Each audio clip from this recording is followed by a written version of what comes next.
Hora de a torcida alvinegra fazer as contas porque o negócio não tá fácil pro Vozão, não tá fácil. Na noite de ontem, no Beira-Rio, o Ceará até começou bem, um gol de pênalti de Lima, teve chance com o Vina de ampliar o placar, mas aí na segunda etapa ele recuou o time, o Lúcio Gonzalez, e o Ceará acabou levando a virada ali com o gol do Edenilson de pênalti e outro gol ali de outro jogador do Internacional conseguiu virar a partida e o Ceará sofreu aí uma derrota que doeu para a torcida toda do estado do Ceará, torcida alvinegra. O Ceará está ali no limiar, mas no limiar mesmo do rebaixamento. 34 pontos o Vozão tem. Vai ter uma rodada ainda. Três jogos importam demais para o Ceará. Dois porque estão embaixo do Vozão, na zona de rebaixamento. E tem um ponto acima do Ceará. Torcer para esse time perder é bom porque o Ceará ainda fica na briga com esse time. Vamos lá, né? O Atlético Goianiense, que tem 33 pontos, um a menos que o Ceará, joga hoje às 19 horas contra o São Paulo, lá no Morumbi. O São Paulo do Ceni brigando por quê? Brigando aí por vaga na Libertadores. Um empate aí deixaria o Atlético Goianiense igual ao Ceará, mas como tem uma vitória a mais que o Ceará, ou duas vitórias, se eu não me engano, vai ultrapassar o Alvinegro. Então aqui nesse resultado aqui, São Paulo e Atlético Goianiense, o que interessa para o Vozão é a vitória do São Paulo. Começar a secar, como dizia o Fernando Sobral ontem, depois do jogo. Não fizemos a nossa parte, a culpa é nossa, a responsabilidade nossa de jogadores, mas aí a gente tem que começar a secar os adversários, né? E tem Cuiabá e Avaí. O Cuiabá com 31, Avaí com 28. Engraçado aqui, o empate seria bom, porque manteria o Cuiabá abaixo do Vozão, né? Mas aí o Cuiabá ficaria com 32, né? E o Avaí iria para 29. O Cuiabá encostaria um pouco no Ceará, mas ao mesmo tempo, se o Avaí ganha, vai para 31, iguala com o Cuiabá. Mas aí o Ceará já ganha outro adversário na briga pelo rebaixamento. Mas ao mesmo tempo é interessante isso, porque se o Avaí ganha, embola tudo, mas o Ceará se livra de entrar na zona nessa rodada, né? Seria bom, importante aí, porque ficaria times abaixo. O que importa? Não podemos, o Atlético Goianiense não pode ganhar, não tem que perder, o Ceará não entrar na zona, e o Avaí empatar ou ganhar do Cuiabá. O Cuiabá não pode ganhar, senão o Ceará também entra na zona. O Ceará pode acabar aí a rodada em 18º lugar, ou em 17º, ou continuar em 16º, dependendo aí dos resultados. O Curitiba pega o nosso maior rival, que é o Fortaleza. E o nosso maior rival, no Castelão, com o apoio da torcida, com certeza vai estar presente. E o Ceará torce aí com certeza para a vitória do Fortaleza, porque aí seguraria o Curitiba com 35 pontos e o Ceará com 34, um ponto a menos que o Curitiba, ainda fica na briga aí, com certeza, pela uma condição melhor no campeonato, né? E só um milagre, pois o time não está conseguindo superar suas próprias dificuldades. Ontem o time foi bem, entrou com Sobral, é algo que a gente pode elogiar. O Lúcio Gonzalez não botou porque ama o Sobral, ele botou porque não tinha o Richard Coelho, que é o queridinho dele, nem o Richardson. E o Sobral se portou muito bem, desarmando no momento que ele podia desarmar, partindo para os contra-ataques, jogadas boas, Sobral. Inclusive o Sobral ficou até o final do jogo. O Sobral fez uma partidaça para mim, um grande jogador, realmente. O time tentou ali, com certeza poderia ter. O Ceará dominou o primeiro tempo. O Ceará poderia ter aberto 2, 3 gols no primeiro tempo ali. E aí já ter matado a partida.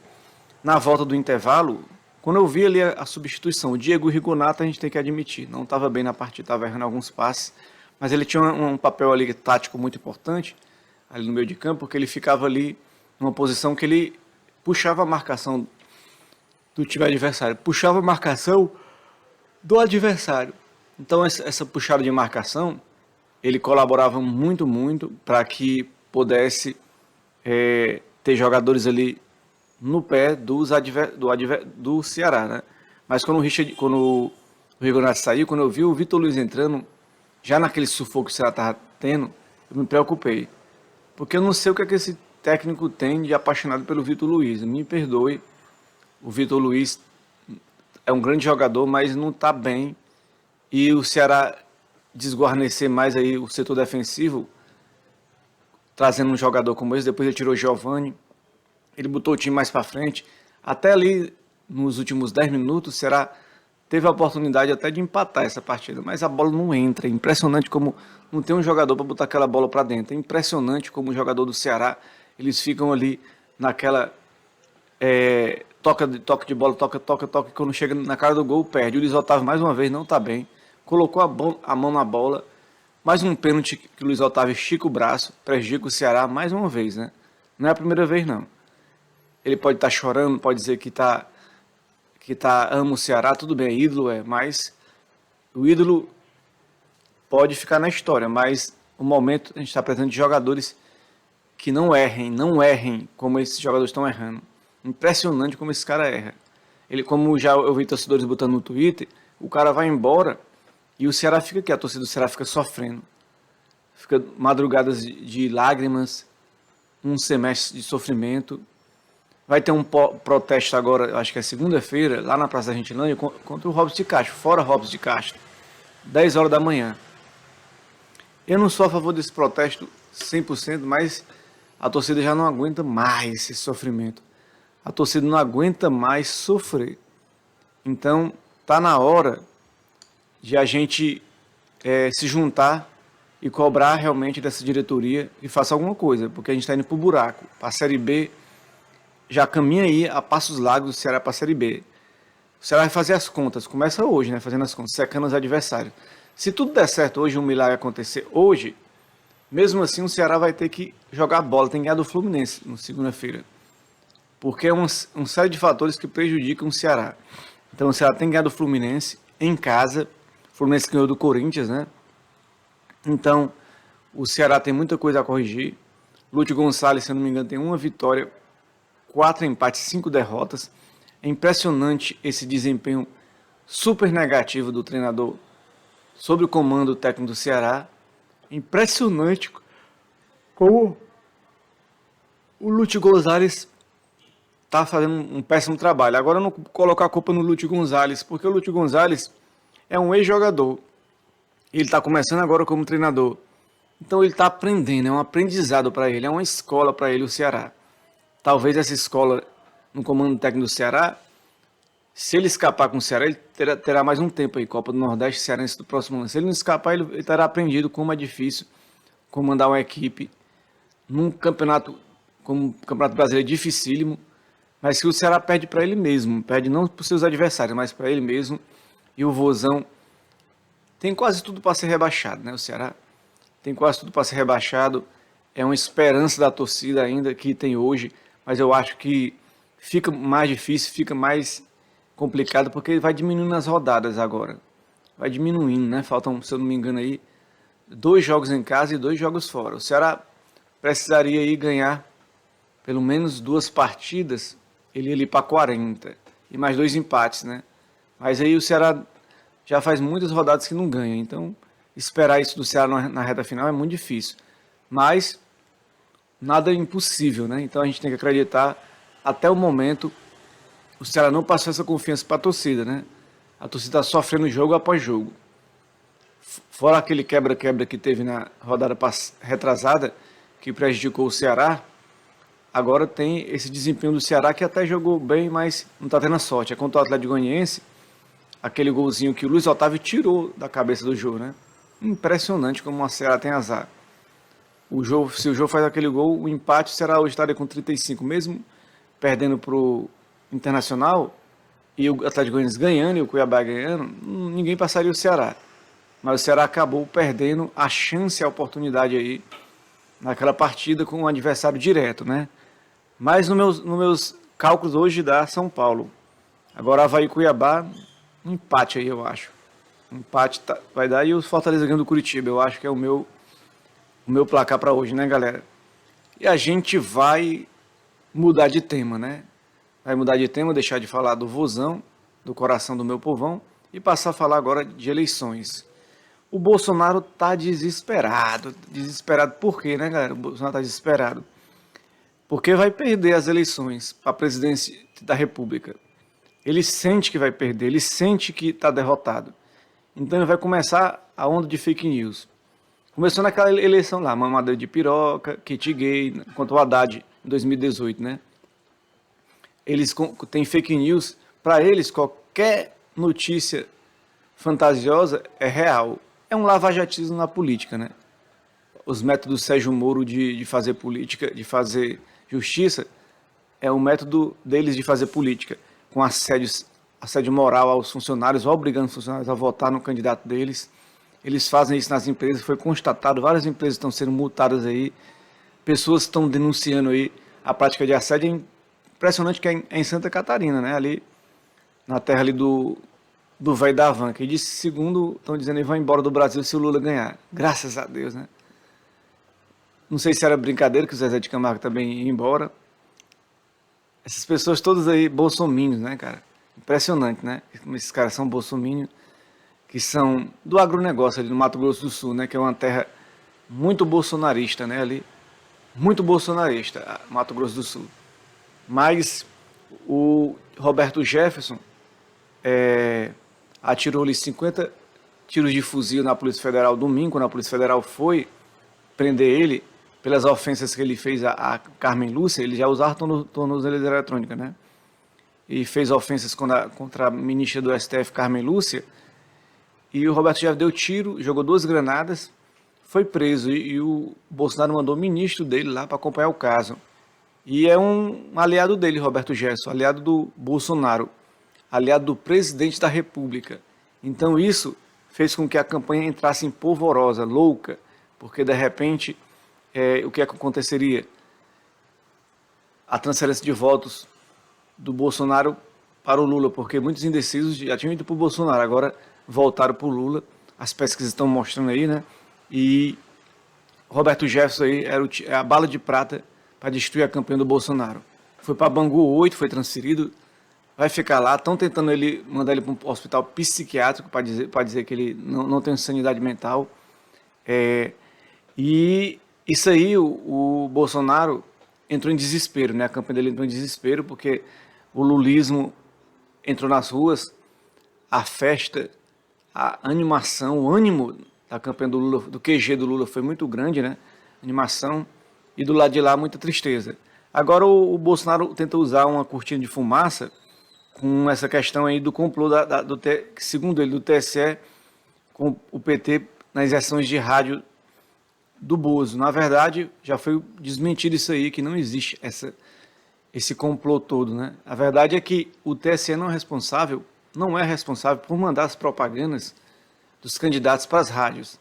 É as candidaturas que que têm essa obrigação e de própria elas têm de fiscalizar. Aí teve um funcionário do TSE que foi demitido, porque esse funcionário do TSE estava fazendo um assédio moral. E dizem que tem postagem dele contra o Lula, né? Então ele é antilulista, quer dizer, tinha um inimigo da campanha do PT lá dentro do TSE, tentando manipular situações para colocar essa situação aí para eles, quando perder as eleições, tentar questionar a eleição. Mas o que é que aconteceu? Foi um tiro que saiu pela culatra, porque o ministro do TSE, o presidente do TSE, Alexandre de Moraes, fez o quê? Ele negou o pedido da campanha do TSE, do Bolsonaro para investigar esse caso, porque não há prova nenhuma, não há nada. Eu ouvi dizer que muitas dessas rádios que eles estão falando aí, algumas são bolsonaristas, evangélicas e de aliados do Bolsonaro, outras não tem nada a ver com rádio comercial, é rádio online. Rádio online não existe lei que obriga a rádio online a passar, comercializar campanha de candidato A ou B político. As rádios e TVs comerciais, a rádio que está em frequência e a TV aberta tem que comercializar, mas rádios online, TV fechadas, não é obrigada a comercializar nada. Então, a gente tem que ficar claro que aí é só uma maneira de tentar tumultuar as eleições. O presidente chamou aí as Forças Armadas, uma reunião de emergência e tudo. queria dar um golpe, mas foi convencido de não. Depois falou que ia aceitar as eleições, um ar de derrotista. Quer se fazer de vítima, quer fazer com que mude todo o olhar que era para o caso Roberto Jefferson, que estava respingando a candidatura dele, para esse caso aí. Ele tenta mudar a narrativa, mas eu percebi que esse caso ficou mais na bolha deles. Até o jornal falando um pouco, deu até para eles ganhar um pouquinho de audiência nessa situação, mas está na bolha deles. Está na bolha deles e por isso que eu digo que não devemos muito falar desse caso, porque está na bolha dele, deixa ele se afogar junto com essa situação. As pesquisas dessa semana deram ânimo para o Lula, né? Porque a maioria, o Lula está com 6 pontos de vantagem, 8 pontos de vantagem. Então, tá bom demais o nosso presidente Luiz Inácio Lula da Silva na sua campanha aí. Muito bom. Foi um balde de geografia para o QG do Bolsonaro, porque as únicas pesquisas que dão ele na frente é a Severitas e Brasmarket, que não é um instituto confiável, né? Não é um instituto muito confiável e a gente pode ter certeza que o Datafolha, esse Datapoder, IPEC, IPESP, Quest, Atlas, todas dão Lula na frente, né? Não tem como o Bolsonaro virar em uma semana, só se ele realmente quebrar todas as urnas e cancelar as eleições. Mas ele não tem poder para isso, ele tem que aceitar a derrota nas urnas e ver que o povo vai mudar. O povo não aguenta mais um miliciano no poder, não aguenta mais um cara que brinca com pedofilia com crianças, o cara que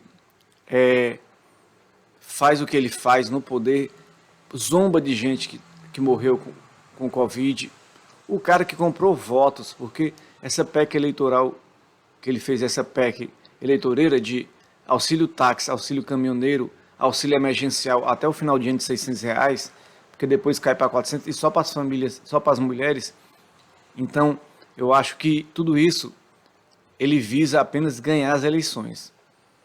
Então, o cara que em 2018 não gastou quase nada, era o outside da política e conseguiu vencer o sistema, entre aspas, contra tudo e contra todos, agora tem um sistema na mão, tem a máquina na mão, tem um poder na mão. E mesmo assim perdeu o primeiro turno por 57 milhões para o Lula e 51 milhões para ele. E a previsão desse segundo turno é 63 milhões para o Lula, 57 milhões para ele, se ele chegar a 57 milhões. Então, o cara que é outside da política agora está usando a máquina para poder se manter aí na crista da onda, usando todos os recursos, todos os instrumentos legais, entre aspas, que ele tem para tentar se manter no poder.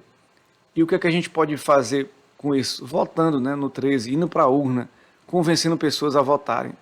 É difícil, tem pessoas que estão com a mente enraizada em algum projeto de pensamento. Eu tenho um amigo meu que ele é roqueiro como eu, gosto de rock, fã do Raul Seixas como eu, que o homem está enraizado, tem que ser anarquista, que ninguém presta no sistema, que todos os políticos são ruins, que todo mundo está errado. Eu questionei a ele. Engraçado, tu é fã do Raul Seixas, é fã de alguns músicos. Os teus músicos que tu é fã, todos eles têm problemas, têm defeitos. Todos eles fazem merdas e tu continua sendo fã deles.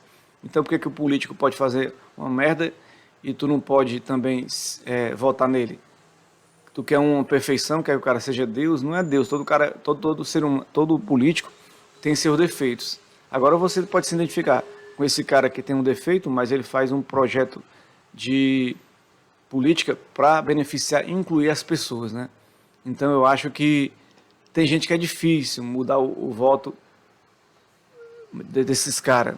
Os indecisos é mais fácil. Agora os anarquistas, as pessoas que são antipolítica, entre aspas, porque o cara que é antipolítica, ele é antissistema, ele vai mais pro lado do Bolsonaro. Porque para ele nada presta, aí ele acaba voltando. O pessoal do Flow, Monark, Igor, 3K, os caras fingem que são antissistema, mas são bolsonaristas de carteirinha. Tudo que é pro Lula, eles tentam colocar dúvida, né, galera? E é isso, né, pessoal? A gente tem que questionar mesmo, fazer uma construção crítica da sociedade, mas a gente também tem que escolher um lado, porque a gente não vai ficar do lado errado da história, né, galera? E o QG do Bolsonaro está desesperado, entrou em pânico, curto-circuito no QG lá. E também, galera, Vamos falar agora de um assunto sério, um assunto de extrema importância. É preciso viver e não morrer. O título desse corte, né, desse pequeno trecho, que vai para o Instagram, talvez TikTok, é isso, galera. Eu trabalho à noite, né? Já falei para vocês em alguns momentos. Eu não tenho vida social. Aí o cara reclamando de que trabalha à noite, não tem vida social. Eu trabalho à noite. E trabalhar à noite para mim não é legal, mas não é. Tenho um contato com o público, vejo pessoas, mas se você for analisar fria e claramente, você tem que ver o seguinte: fria e claramente, trabalhar à noite, ele me tira a vida social. Eu não posso fazer o que eu fazia no passado. Que de repente eu tomei algumas decisões que se eu fosse analisar, eu trabalhava no posto de saúde, empresa terceirizada. E na época eu fazia à tarde um estágio da faculdade, à noite estudava e uns dias ia para Beira-Mar, onde eu trabalho hoje. Eu acabei, antes de sair do estágio, que durou 2 anos, eu acabei pedindo para sair do posto. Se eu tivesse continuado, eu estaria até hoje no posto de saúde, eu tenho certeza. Porque lá ninguém bota para fora, essa empresa e SGH não bota, né? Mas eu acabei saindo, né? Pedindo para sair. Me prejudiquei assim no sentido, mas por que eu pedi na época? Porque eu estava estressado com o posto. Mas jamais eu imaginaria que eu ia ficar num trabalho à noite, que eu não tenho vida social. Eu folgo a cada 15 dias, uma vez por semana. Eu não consigo mais ir para teatro, cinema. Quando eu folgo é para tomar umas ir para um bar de rock, ou viver o Ceará, sofrimento, né? A gente fica numa lógica, numa prisão de situações e que a gente não consegue sair. Eu preciso voltar a namorar, viajar, ser feliz, né? Quantas mulheres eu conheço no Tinder? Uma que mora em Pentecoste, que mora em Uruburatama, que mora em Granja, que mora em vários locais do Ceará. Às vezes querem me conhecer, mas às vezes eu, preso por um trabalho que me condiciona a ficar sempre lá à noite para marcar meu território e também para poder sobreviver, eu acabo não viajando para lugar nenhum, não conhecendo pessoas, não fazendo interação. E esse meu estilo de rotina me mata todos os dias, porque enquanto eu estou à tarde e noite trabalhando, as pessoas estão saindo, estão vivendo. E quando eu estou de manhã em casa, às vezes estou estudando, tudo bem, estudando, podia até sair de manhã, mas as pessoas estão trabalhando, né? Então, meus horários não se encaixam com os das pessoas. A gente vive essa rotina de uma gaiola de hamster, né? Que até o meu amigo anarquista que falou, que a gente vive numa rotina de hamster. Trabalhar, comer, volta para casa, trabalhar, comer, volta para casa, faz as mesmas coisas sempre. E essa rotina acaba nos matando lentamente, porque a gente não tem a liberdade para fazer o que a gente quer, não tem a liberdade para usufruir do que a gente rala e trabalha, não tem essa liberdade, então a gente acaba vivendo essa gaiola de hamster, vivendo essa matrix também, né? Controlados pelo sistema, não consegue sair dessa rotina desastrosa. Então, às vezes, a gente sai para desopilar, para extravasar, para sair um pouco, uma válvula de escape. Aí depois volta para a rotina de novo e começa tudo de novo. E a gente fica vivendo essa eterna busca por algo que nunca chega. É como se você estivesse empurrando aquela pedra lá, daquela história lá, né? Que o cara empurra a pedra, quando chega lá em cima, a pedra cai tudo de novo, você tem que empurrar tudo de novo. Então, é a nossa vida, a gente fica empurrando essa eterna pedra para cima e no final ela cai, a gente tem que empurrar tudo de novo, então a gente não consegue fazer as coisas da maneira que a gente quer. A gente tem que viver essa rotina. Ah, mas você não tem que agradecer porque tem gente morando na rua. É triste, realmente. Tem gente morando na rua, tem gente passando fome. Tem gente ali que eu vejo nas filas de manhã, nas filas para comer, um carro que para de lanche, para dar lanche para a galera. Eu vejo a galera que para ali para comer as quentinhas, pessoal que mora no abrigo, pessoal que mora nas ruas. Então eu vejo tudo isso e eu agradeço que eu tenho um trabalho, sim. agradeço. Mas como tem aquela pirâmide de Maslow, das necessidades básicas, as pessoas têm a necessidade básica de comida, de moradia, de conforto, mas ela vai subindo as escalas e ela vai tendo outros desejos, né? Então esse desejo básico, comida, moradia, isso eu tenho já saciado, entre aspas, e trabalho, né? Mas você sobe um pouquinho na cadeira, tem a outra parte da gente que é a sociocultural, de lazer, e essa parte a gente também tem que ter na nossa vida, porque se a gente não tiver, a gente vai sofrer muito, muito, muito, né, galera? Vai sofrer muito e a gente vai acabar entrando em parafuso, endoidando, né, como diz, endoidando, né? A gente acaba endoidando, né, galera? Porque a gente não é feito só para comer, trabalhar, dormir, e também tem que usufruir, a gente tem que ativar aquelas partes da nossa vida, viajar pelo mundo. Como é gostoso viajar pelo mundo, como é saboroso conhecer novas culturas, como é saboroso viver novas experiências, né? Então, galera, é muito bom. Então a gente tem que ver que como a gente tá numa vida como essa, a gente tá aqui para ser feliz. E nem todo mundo é feliz. Não é porque tem dinheiro, pouco ou muito, mas porque não tem, como eu falei, esse tempo. Eu não questiono nem o dinheiro que eu ganho. A vida, o dinheiro que entra no meu bolso todo mês, todo dia. Isso não é o que eu questiono, eu questiono só o tipo de trabalho que eu tenho à noite, né? Que me afeta muito. Contatos sociais, afeta muito contato, interação com as pessoas. E é isso que a gente precisa, interação, precisa se sentir vivo, se sentir amado, se sentir acariciado pelas pessoas, se sentir feliz, né, galera? E para a gente se sentir feliz, a gente precisa também usufruir das coisas do mundo. Não é você ir na Europa, não é você ir nos Estados Unidos, também eu quero isso, na Ásia, na África, mas é você poder ir ali no interior do Ceará, coisa que eu já fiz um tempo, viajar, curtir a vida, experimentar, não é encher a cara não, galera. É ir de peito aberto e de espírito livre para ver as coisas, curtir a natureza, curtir a vida, né, galera? Então eu acho que tudo isso é importante, né? É preciso viver e não morrer. E quantos morrem todo dia, né? Quantos são assassinados, quantos são degolados, quantos são violentados pela vida, quantos sofrem, né, galera? E a gente está aqui tentando respirar um pouco, né? Viver, né? Viver é melhor do que sonhar, como dizia Belchior. Viver é melhor que sonhar, mas às vezes sonhar é uma esperança melhor do que viver, né? Porque a gente sonha, a gente ativa na nossa mente possibilidades que às vezes não vão se concretizar nunca, mas que a gente está ali tentando colocar isso em prática na nossa mente, né, galera? E por isso eu agradeço a você que está nos acompanhando, curtindo o nosso podcast do Carlinhos.